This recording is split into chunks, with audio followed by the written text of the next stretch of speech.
Donc, Bessiata d'Ishmaïa, on est Masechet Nedarim, Daf Pegimel, à la 10e ligne, Métivé. Alors, pour faire un petit résumé de ce qu'on a vu hier que si jamais une femme, elle avait deux pains devant elle, hein, un pain qu'elle aime et un pain qui n'est pas bon, ouais, on va dire. Et elle a fait le vœu de ne pas manger ces deux pains. Ouais. Donc, qu'est-ce qu'on a dit? Si elle a fait le vœu de ne pas manger ces deux pains, le mari, il a le droit d'annuler le vœu de sa femme. Ouais.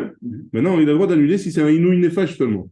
Donc, est-ce qu'on va dire qu'il a le droit d'annuler seulement sur le pain qu'elle aime, et l'autre pain, il ne peut pas l'annuler, donc elle ne pourra pas le manger, ou alors il annule les deux. En annulant un, hein, il annule aussi le deuxième, parce que c'est un seul vœu.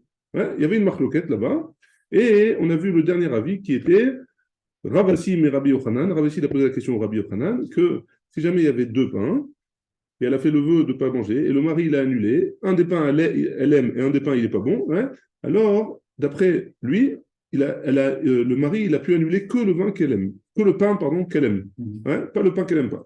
Ouais, ça c'était le dîme qu'on avait vu à la fin. Sur ça, la Gemara elle avait posé une question, je suis désolé, on est obligé de refaire tout le malheur parce que c'est la suite. Sur ça, hein, la Gemara elle avait posé la question, elle avait dit, je comprends pas. Si jamais une femme, elle a fait le vœu de faire la Néziroute, ouais, elle a fait le vœu d'être de pas de. Une femme, ça peut être nazir. Une femme, ça peut être nazir. La nésiroute, c'est un vœu. Hein. La nésiroute, c'est un vœu particulier. C'est le vœu de ne pas boire du vin ou de manger des raisins, etc. De ne pas se purifier, de ne pas se couper les cheveux. Donc, a priori, une femme, il n'y a pas de raison qu'elle ne puisse pas être nésira. Ouais. Je ne sais pas comment on dit. On verra la prochaine Masechet, c'est ça. Hein. Elle est misérette. Donc, si jamais elle fait ce vœu-là, hein, et elle buvait du vin et elle allait s'impurifier, alors le mari pouvait, et que le mari après il avait annulé, alors elle n'était pas obligée de recevoir 39 coups, elle ne recevait pas les 39 coups. Ouais. Même si elle a fait exprès, même si elle ne savait pas que son mari il a annulé le vœu. Ouais. Elle a su que seulement après d'avoir bu du vin et d'aller. Ah, tu vois bien que, a priori, le vin, on peut comprendre, parce que ça s'appelle inouï nefesh, mais s'impurifier au mort, ou alors les pépins des raisins, ou alors des trucs comme ça. Ça s'appelle pas inouï nefesh, a priori. Donc, pourquoi le mari il peut annuler une partie de la Nézirut? Réponse de la Gemara, je fais en raccourci, la Gemara elle a répondu à la fin, hein, qu'il n'y a pas de Khatsi Nézirut. Ça n'existe pas une moitié de Nézirut, et on ne peut pas emmener la moitié des corbanotes de la Nézirut. Hein. Ça n'existe pas. Donc le nazir, c'est un package entier. Soit le mari il annule la néziroute, soit il n'annule pas. Tandis que dans le cas du pain, hein, c'est différent. Ouais. Dans le cas du pain, il y a un pain bon et un pain pas bon. C'est deux choses différentes. Ouais.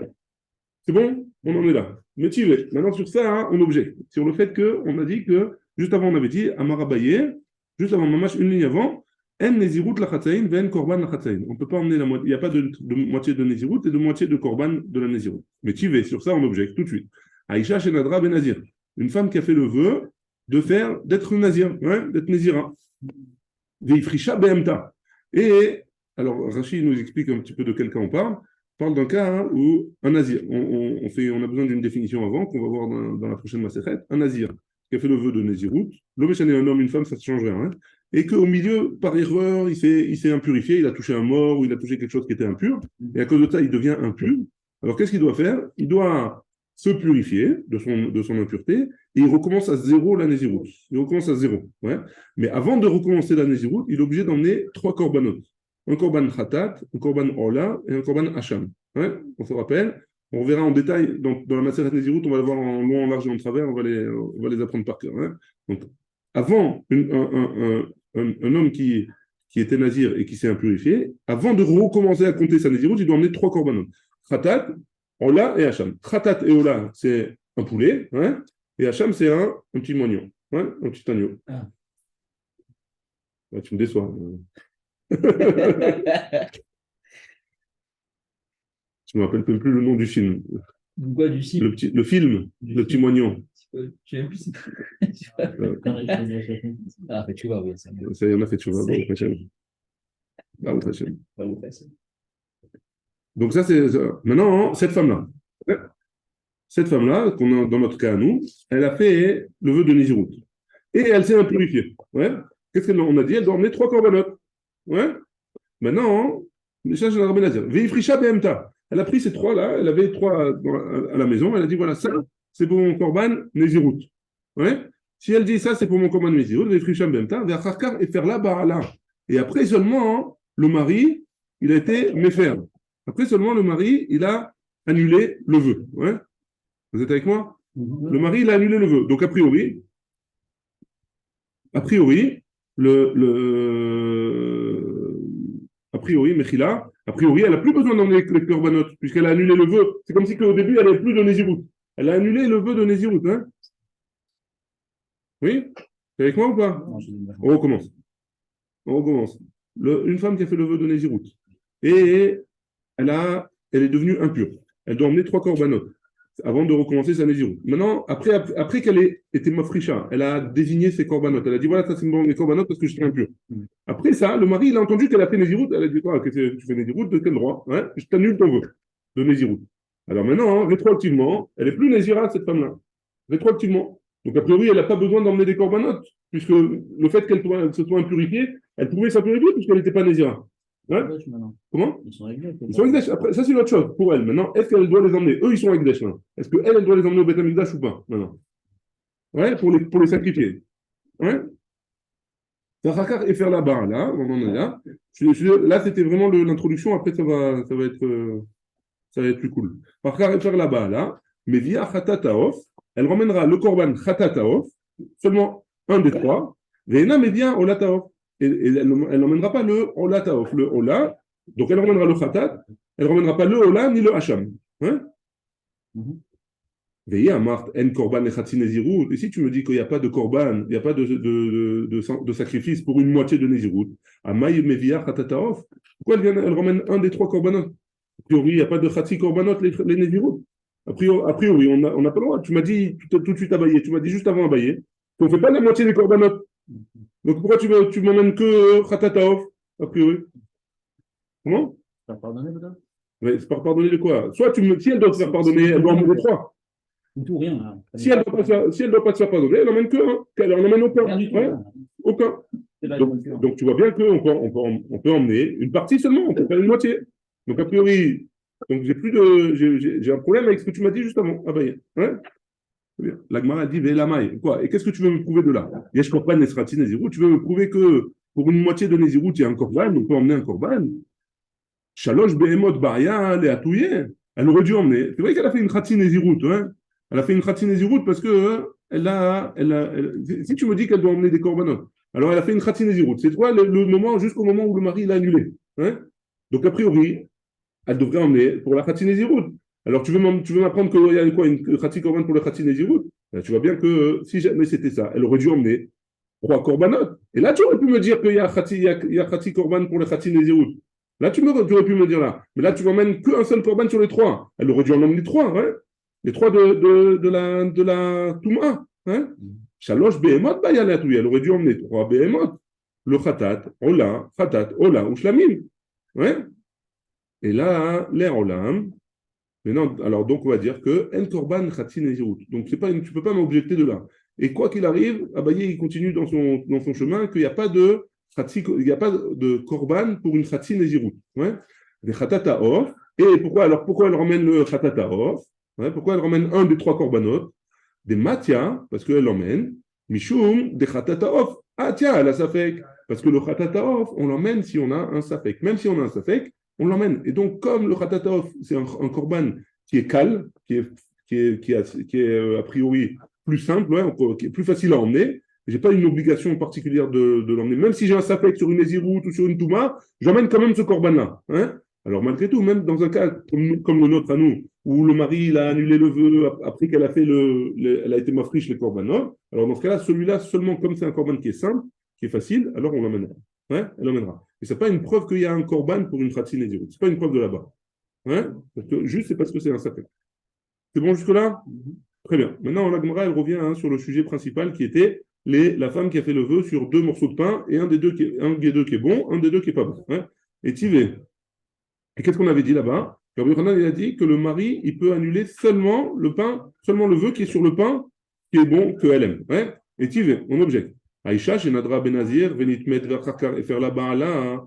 Donc, une femme qui a fait le vœu de Nézirut et qui s'est impurifiée. Et après, et faire la ba'ala. Le mari, il a annulé ce vœu-là. Hein? Mais via khatataof, vn mais via olataof. Elle m'emmènera le khatataof et elle n'emmènera pas le olataof. Ouais?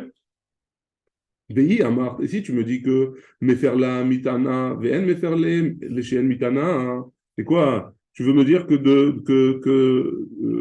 le mari peut annuler pour le pain qui est bon et le pain qui est pas bon, il peut pas l'annuler? Et donc, d'a priori, elle devrait emmener tous les corbanotes. Dilma, peut-être. Miaïn, deit la tsahara. Ouais. Peut-être que pour le vin, hein, miaïn, deit la tsahara. Peut-être que pour le vin, hein, c'est différent. Parce que le nazir, il a un tsahar de pas boire du vin. Hein, et faire là. Donc, dans un cas comme ça, il peut lui annuler. Mitumatmet, delet la tsahara. Mais comment on dit, pour l'impureté avec le mort, elle n'a pas de tsahar de s'impurifier ou de ne pas s'impurifier. Il n'y a aucun tsahar pour la femme, hein, théorie. L'etzalata, l'eau est faire là. Donc il ne peut pas lui annuler. Il peut pas lui annuler. Il peut annuler le, le vin, mais il ne peut pas annuler la toumatmet. Et là, qu'est-ce qu'elle vient de faire, cette femme-là? Elle vient de toucher un mort, hein. Donc a priori, elle est impure. Donc le mari, il n'a pas pu annuler ce côté-là du vœu. Donc Mara, elle répond et elle dit Amré. Nami itlatzara, même pour l'impureté d'un mort, alors là aussi elle a un tsahar, dirtiv, parce qu'il y a marqué Vachai iten el libo. Et le passage que je vous lis, le passage en entier, comme la lechet el bet avel, bacher ou sauf kola adam, Vachai iten el libo. Et l'homme, quand il voit un mort ou quand il est en contact avec un mort ou avec des endeuillés, alors tout de suite, l'homme il rentre en, comment on dit, en cheshbon nefesh, il commence à faire à faire des calculs, il commence à réfléchir au sens de la vie, etc. Alors ça, c'est déjà un tsar. Hein, ça, c'est déjà un tsar pour cette femme. Des Tanya, hein, et on a une braïta qui nous dit, une Tosefta plus exactement, Aya Rabbi Meir Omer, Maï dirti v'acha iten alibo. Rabbi Meir dit, qu'est-ce que ça veut dire le pasuk v'acha iten alibo? Des ispod ispedunle. Que si jamais il est occupé à faire des espédim avec quelqu'un, alors ispedoule. Lui, quand il mourra, alors on lui fera des espédim, on s'occupera de lui faire des espédim. Des ifkunle. S'il pleure le mort, alors on va pleurer pour lui. Des ikbar, irikberoune. Si jamais il s'occupe de la gvoura, alors on s'occupera de sa gvoura à lui, comme on a vu avec Moshe Rabbeinu, comme on a vu avec Yosef, etc., etc. Hein? Bon, jusque-là, des questions? C'est bon. Allez, on y va. Mishnah. Konam, chez Annie, Néhéné, la Bériot. Donc la personne, elle fait le vœu de ne pas profiter des êtres vivants. Et non, Yachol les affaires. Donc si jamais la femme, elle fait ce vœu-là, et non, Yachol les affaires, il ne peut pas lui faire il ne peut pas lui enlever son vœu. Pourquoi? Parce que ce n'est pas un Inouï Nefesh. A priori. Et par contre, elle pourra profiter, elle, leket shecha ou pea, c'est quoi? C'est que quand un homme il a un champ, alors il doit laisser trois choses. Leket shecha ou pea pour les pauvres. Maintenant, si jamais elle ne peut pas profiter de ça, si jamais leket shecha ou pea ça appartient au propriétaire du champ, alors elle ne pourrait pas profiter. Mais étant donné que ça n'appartient pas au propriétaire du champ, ça appartient, c'est Efker, puisque c'est Efker, puisque c'est un. C'est Efker, puisque ça s'appelle. C'est la Torah qui a rendu ça Efker. Ouais. Donc, comme ça appartient à personne, elle peut profiter. Ça ne s'appelle pas qu'elle a profité des autres. Ouais. C'est bon? Bon, Rabbi Yoram, on est à la Mishnah Pegimel Amoudbet. Merci beaucoup. Donc, Konam, je reprends la Mishnah. Konam chez Ani Néhéné la Bériot. Si elle fait le vœu de ne pas profiter la Gemara va poser la question. Hein. Elle va poser une question. Que je fais le vœu de ne pas profiter des êtres vivants. Et non, Yachol à faire. Le mari, il ne peut pas l'annuler parce que c'est Inouï Nefesh. Il est note, mais les quatre Shecha Opéa, elle peut profiter de les quatre Shecha Opéa. C'est les choses que le propriétaire du champ, il doit laisser pour les pauvres. Ouais. Konam Kohanim Levim Nehenim Li. Maintenant, si jamais un homme, il fait le vœu de pas profiter, que les Kohanim et les Lévites ne profitent pas de lui. Itelou, Baal Kocho. Ils prendront, les Kohanim et les Lévites, ils prendront de force les choses qui leur reviennent. C'est quoi les choses qui reviennent aux Kohanim et aux Lévites? La Trouma et le Maaser Rishon. Ouais. Ou alors pour le Kohen, il y a les rois, les Chaim Vekeva, ou alors les Trim Varba Matanot pour le Kohen. 24 Matanot pour le Kohen. C'est où qu'on verra ça? Hein? C'est où qu'on verra ça? Dans Choulin, il me semble. Non. Dans la Sechet Choulin. On a encore un peu de temps. Ouais, tiens, Ouais. Dans 4 ans. Merde, dans 4 ans. Non. Si. Ah. Merde, on a combien? On a 2 ans? 2 ans et demi? Ça fait plus là quand même. On a commencé avant le Corona. Ça fait 3 ans et demi à peu près. 3 ans et demi. Donc, si jamais, donc qu'est-ce qu'ils peuvent faire? Étant donné que ça appartient au Cohen et au Lévi, ils peuvent lui prendre de force. Si jamais il fait le vœu que les Cohen et le Lévi ne profitera pas, tous les Kohanim et les Lévi ne profiteront pas de lui, les Kohanim et les Lévi, ils viennent et ils prennent tout ce qui leur appartient et ils peuvent le prendre de force. Hein? Baal Kofo. Kohanim Elou, Ulvaim Elou Ne'enim. Donc, par contre, s'il fait le vœu que certains Kohanim et certains Lévim, il dit voilà, un tel et un tel, je veux pas un tel et un tel, je veux pas qu'ils profitent de moi. Monsieur Cohen là-bas et monsieur Lévi là-bas, alors je veux pas qu'ils profitent de moi. Alors, qu'est-ce qui se passe? Kohanim Elou Ve'im Elou Ne'enim li, Itelou Acherim, les autres, ils pourront prendre. Eux, ils pourront pas prendre, mais les autres, ils pourront prendre. Ça marche? Ça, apparemment, ça marche. Donc, on y va. La Gemara. Alma Efshar de Mitzana, Midile. Donc, on voit de là que la femme, elle a le droit de manger de lui, de son mari. Hein. Pourquoi? Qu'est-ce qu'on avait dit? On avait dit que si jamais elle fait le vœu de ne pas profiter des autres personnes, alors il ne peut pas lui annuler parce que ça n'a pas une effèche. Mais elle a fait le vœu de profiter de lui, de ne pas profiter de lui non plus. Elle a fait le vœu de ne pas profiter d'aucune personne. Ouais. Donc, son mari, il était inclus dedans. Et pourtant, on dit que ce n'est pas une effèche, donc il ne peut pas lui annuler. Donc, on voit de là que automatiquement, la femme, elle peut manger de son mari. Ouais, automatiquement. Alma, genre de Mitzena, Midile, Miklal, de Baal, Laf, Bichlal, Briot, Kou. Donc, de là, de là, on voit que le mari, a priori, il ne fait pas partie de toutes les briottes du monde, de tous les êtres vivants du monde. Ouais. Emma, c'est pas, regarde de là. Emma, c'est pas, regarde la fin de la Mishnah. Yechola, les notes de leket shechaopea. Aval mideba'al, lo achla. Ah, regarde la fin de la partie de la Mishnah. Elle dit qu'elle peut manger les leket shechaopea, des parties qui appartiennent aux pauvres, mais elle ne peut pas manger. Donc, si elle peut manger les leket shechaopea, ça veut dire qu'elle ne peut pas manger de son mari. Donc, il faut savoir, d'après le début de la phrase, je comprends que le mari, il ne fait pas partie des briottes. D'après la fin de la phrase, le mari, il fait partie des briottes. Donc, a priori, il y a une contradiction dans la Mishnah. Aval mideba'al, lo achla. Alma, ba'al, bichlal, briot, hu. Réponse de l'Agmara, Maroula, où là il dit Léolam, Baal, Lav, Bichlal, Briot, hu. Le mari, il ne fait pas partie de toutes les briottes. Véod, et l'Agmara, elle a dit, et la Mishnah, elle dit, en fait, comment il faut lire la Mishnah? Le mari, elle peut manger de lui, et il ne fait pas partie de tous les autres êtres du monde, tous les autres êtres vivants du monde. Hein? Et Véod, et en plus de ça, en plus de manger du mari, elle peut manger aussi de leket shechaopea. Elle n'a rien à faire, il ne pourra pas les annuler, parce qu'elle peut profiter en mangeant de leket shechaopea qui appartiennent qui sont dans les champs qui appartiennent aux pauvres. Donc pourquoi il ne peut pas lui annuler? Parce qu'elle n'a pas vraiment inouï nefesh, c'est parce qu'elle peut profiter de chaque personne qui a un champ en mangeant le leket shechaopea. Mais elle ne peut pas manger, elle ne peut pas profiter des autres personnes, donc c'est pour ça que ce n'est pas un inouï nefesh. Donc une femme, donc d'après ça, d'après Oula, la Gemara, elle nous dit que une femme qui a fait le vœu de profiter d'aucune personne du monde, alors elle pourra manger de son mari, et en plus de ça, elle pourra manger les ketchicha ou PA, et il ne pourra pas lui annuler le vœu, parce qu'elle pourra manger de les ketchicha ou PA, et donc ce n'est pas un inouï nefesh. C'est bon? Rava Amar, Rava il a dit, Léa Olam, donc Rava il n'est pas d'accord avec Oula. Léa Olam, Baal Bichlal Briot Hu. Donc non, d'après Rava, le mari, il fait partie des brioches. Ou mata'am ka'amar. Et la Mishnah, elle a utilisé le terme mata'am. Quelle est la raison? Mata'am en yachol à faire. Quelle est la raison pour laquelle il ne peut pas lui annuler le vœu? Mipnei sheyechola le'anot beleket shecha upea. Parce qu'elle peut profiter de leket shecha upea de tout le monde entier, et même de lui. Même si lui, le mari, il a un champ, et il doit laisser leket shecha upea, alors elle pourra profiter de ça, puisque ça appartient au pauvre. Donc il y a une marloquette entre Oula et Rava. Rav Nachman Amar, Léolam Baal Lav Bechlal Briotou. Rav Nachman, il revient sur ce qu'il a dit Oula. La Katane, et comme ça, il faut enseigner la Mishnah. Nidgarsha. Si jamais elle a divorcé maintenant, cette femme-là. Yechola Leanot Beleket Shecha Opera. Si elle a divorcé, donc une femme qui a fait le vœu, le mari ne peut pas lui annuler. Et si jamais elle a divorcé, elle peut manger du mari.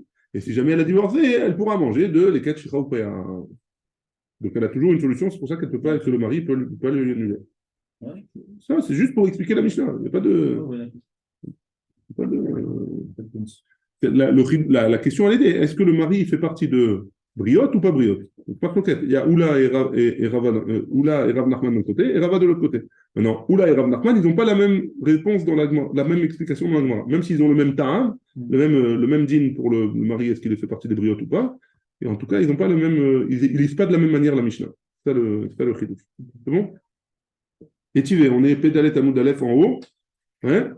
Et Tivé, on objecte Rava et Rav Nachman. Donc Rava, il objecte à Rav Nachman. Rava qui avait dit que le mari, il fait partie de tous les briottes. Et Rav Nachman, il a dit non, il ne fait pas partie de tous les briottes. Donc Rava, il objecte. Ou Baal, Lav Bichlal Briotou. Et quoi, le mari, il ne fait pas partie des briottes. Et Atnan, et pourtant, on a une Mishnah dans un peu plus loin dans la Masechet, d'Afsadeh Amoudbet. Netula Ani Mina Yehudim. Si jamais la femme, elle dit Netula Ani Mina Yehudim. Elle s'est interdite de profiter de tous les juifs. Il y a faire Chelko. Le mari, il annulera sa partie à lui. Uthe Meshamashto, Uthe Netula Mina Yehudim. Elle pourra, il y a faire Chelko. Donc elle annulera lui, il annulera sa partie à lui. Et c'est quoi sa partie à lui? C'est la partie du Neder à Oser Auto Alea. Et donc elle se servira, et elle ne pourra pas prendre des autres juifs. Et si tu me dis que le mari ne fait pas partie des briottes, c'est un Inouï Nefesh, il va faire la Léolam, et donc il pourra lui annuler entièrement. Si c'est un Inouï Nefesh, il aurait dû pouvoir lui annuler le vœu entièrement. Elle répond, Rav Nachman il répond à Marley, il lui a dit, Rav Nachman à Rava, là-bas c'est différent. Des mouchach milta, des aletera, kasra nafsha. Là-bas, c'est différent. Pourquoi? Parce que quand elle dit netula anim la yehudim, quand elle dit je ne veux pas profiter des yehudim, le Baal, le mari, il fait partie des yehudim. C'est pas pareil, elle n'a pas utilisé le même terme. Elle a utilisé, dans notre Mishnah, nous, elle a utilisé le mot briotte. Briotte, ça inclut pas le mari. Mais quand elle a dit quoi la yehudim, ça inclut le mari aussi. Et donc, c'est pour ça que le mari, il a besoin d'annuler le vœu dans le cas de yehudim. Quand elle a dit yehudim, il est obligé d'annuler sa partie à lui. Tandis que dans le cas de briotte, d'après Rav Nachman, il ne fait pas partie des briottes, donc il n'est pas obligé d'annuler. Oui, à faire. Ouais. Baruch Adonai, là, amen, amen.